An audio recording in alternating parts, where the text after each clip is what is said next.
ಅಂತಂದ್ರೆ ಜಗತ್ತು ಜ್ಞಾನದಿಂದ ಆಳಲ್ಪಡುತ್ತದೆ ಅಂತ ಹೇಳ್ತೀನಿ. ಜ್ಞಾನ ಅನ್ನೋದು ಎಲ್ಲಿಂದ ಬರ್ತದೆ? ಮೊದಲು ನಾವು ಶಿಕ್ಷಣವಂತರಾದ್ರೆ ನಾವು ಜ್ಞಾನವನ್ನು ಈಸಿಯಾಗಿ ಸಂಪಾದಿಸ್ಕೋಬಹುದು. ನಮ್ಮ ಹತ್ರ ಶಿಕ್ಷಣ ಇಲ್ಲ, ಅಕ್ಷರ ಜ್ಞಾನ ಇಲ್ಲ ಅಂತಂದ್ರೆ ಬರೀ ಹೇಳೋದನ್ನ ಕೇಳಿ ತಿಳ್ಕೊಳ್ಳೋದ್ರ ಜೊತೆಗೂ ಬಂದು ತಿಳ್ಕೊಳ್ಳೋದನ್ನು ಬಹಳಷ್ಟು ಇಂಪಾರ್ಟೆಂಟ್ ಆಗುತ್ತೆ ಕೆಲವು ಸಂದರ್ಭದಲ್ಲಿ.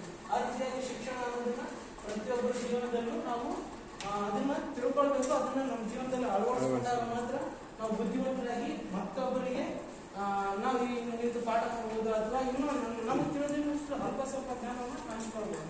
ಆಯ್ತಾ? ಇನ್ನು ತತ್ವಶಾಸ್ತ್ರ ಶಿಕ್ಷಣ ಅನ್ನೋದಾಯ್ತು. ಇಲ್ಲಿ ತತ್ವಶಾಸ್ತ್ರ ಅಂದ್ರೆ ಇನ್ನೊಂದು ವರ್ಡ್ ಇದೆ. ತತ್ವಶಾಸ್ತ್ರ ಅಂತಂದ್ರೆ ಏನಪ್ಪಾ ಅಂತಂದ್ರೆ, ತತ್ವಶಾಸ್ತ್ರ ಶಬ್ದವು ಗ್ರೀಕ್ ಭಾಷೆಯ ಫಿಲೋಸ್ ಮತ್ತು ಸೋಫಿಯಾ ಎಂಬ ಶಬ್ದಗಳಿಂದ ಬಂದಿದೆ. ಫಿಲೋಸ್ ಎಂದರೆ ಪ್ರೀತಿ, ಸೋಫಿಯಾ ಅಂತಂದ್ರೆ ಬುದ್ಧಿವಂತಿಕೆ. ಅಂದ್ರೆ ಬುದ್ಧಿವಂತಿಕೆ, ಅದರ ಜ್ಞಾನ ಮತ್ತು ಬುದ್ಧಿವಂತಿಕೆಗಳನ್ನು ಪ್ರೀತಿಸುವಿಕೆ ಎಂಬ ಅರ್ಥ ಬರುತ್ತದೆ. ಆದರೆ ತತ್ವಶಾಸ್ತ್ರವನ್ನು ಬೇರೆ ಬೇರೆ ದೃಷ್ಟಿಕೋನದಿಂದ ಮಾಡಬಹುದು. ತತ್ವಶಾಸ್ತ್ರ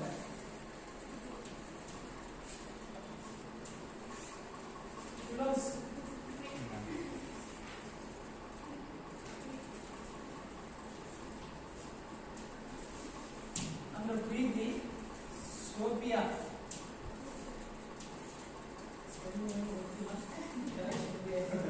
ಸೋಫಿಯಾ ಅಂತಂದ್ರೆ ಬುದ್ಧಿವಂತಿಕೆ.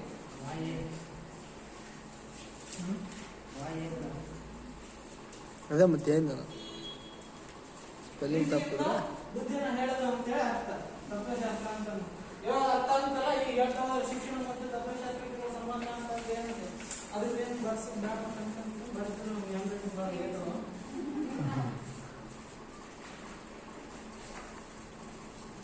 ಸ್ವಲ್ಪ ಸ್ವಲ್ಪ ಶಾರ್ಟ್ ಆಗಿ ಸ್ವಲ್ಪ ಇನ್ಫಾರ್ಮೇಶನ್ ಕೊಡ್ತೀನಿ.